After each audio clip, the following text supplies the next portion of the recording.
पहला कुरिन्थी की किताब और उसका 2 अध्याय का 16 वचन, 14 वचन से हम पढ़ेंगे 16 तक। यहाँ पर लिखा है, पहला कुरिन्थी 2 अध्याय और उसका 14 से लेकर 16 तक हम देखेंगे। यहाँ पर लिखा है, परंतु शारीरिक मनुष्य परमेश्वर के आत्मा की बातें ग्रहण नहीं करता, क्योंकि वे उसकी दृष्टि में मूर्खता की बातें हैं और न वह उन्हें जान सकता है, क्योंकि उसकी जांच आत्मिक रीति से होती है। हालेलुया। जो शारीरिक मनुष्य है, जो अपने शरीर के भावनाओं से जीवन को जीता है, अपने स्वार्थ और भावनाओं के लिए जो जीता है, वो परमेश्वर की बातों को ग्रहण नहीं कर सकता है। हालेलुया। क्योंकि परमेश्वर का जो वचन है उनकी दृष्टि में क्या बता रहे हैं? मूर्खता की बातें हैं। कैसा है? मूर्खता की बातें। हाँ, मूर्खता की बातें हैं और न वह उन्हें जान सकता है, क्योंकि उनकी जांच आत्मिक रीति से होती है। आगे लिखता है 15 वचन में, आत्मिक जन सब कुछ जांचता है, परंतु वह आप किसी से जांचा नहीं जाता, क्योंकि प्रभु का मन किसने जाना है कि उसे सिखाए, परंतु हम में मसीह का मन है।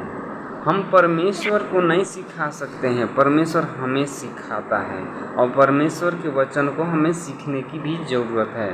परमेश्वर के आज्ञा पालन करने से हमें कभी भी किसी चीज़ की घटी और कमी नहीं होगा, क्योंकि हम जानते हैं कि प्रभु यीशु मसीह से एक स्त्री मिलती है, सामरी स्त्री। वहाँ पर प्रभु यीशु मसीह को वो स्त्री मिलती है कुआं पर, और वो स्त्री से मिलने के पहले ही कह दिया था कि मुझे तू पानी पिला, मैं तुझे जीवन का।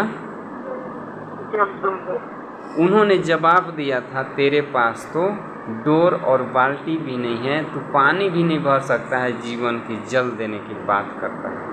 बस आज आप सबके जीवन में यही है कि हम उसके वचन का पालन करने से हमें क्या मिलेगा? कुछ भी नहीं मिलेगा। उसके वचन का पालन तो करके देखिए क्या मिलता है। बहुत कुछ मिल सकता है। मेरे साथ पहला यूहन्ना का किताब निकालें।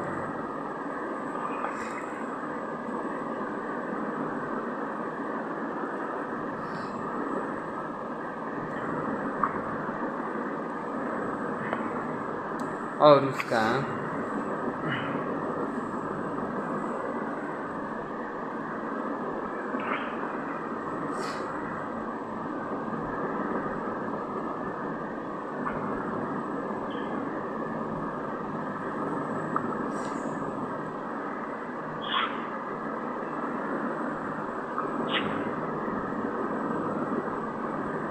4 अध्याय का 19 वचन को देखेंगे। यहाँ पर लिखा है, हम इसलिए प्रेम करते हैं कि पहले उसने हमसे प्रेम किया। हम अगर कोई चीज़ का डिमांड करते हैं और नहीं मिलता है तो निराश हो जाते हैं। अगर मिलता है तो बोलते हैं हाँ प्रभु यीशु मसीह अच्छा है, प्रभु यीशु मसीह। और अगर ना मिले तो खराब, प्रभु यीशु मसीह खराब है। कितना आसान होता है कि अगर हम डिमांड करें और मिल जाए तो अच्छा है, और जब वो आपको अपने वचन के अनुसार चलने के लिए कहे तो आपको तीता लगता है। सुनने में बहुत अच्छा लगता है कि उसके वचन को सुनते रहते, लेकिन अगर उसके आज्ञाओं की पालन करने की बात आए तो सबका मुंह टेढ़ा हो जाता है, सबका मुंह टेढ़ा हो जाता है।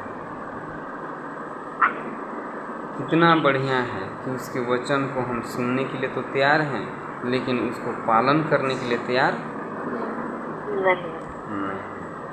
हम बिना उसका वचन को पालन किए बिना हम उसके राज्य में कदापि प्रवेश नहीं कर पाएंगे। इस बात को याद रखिए।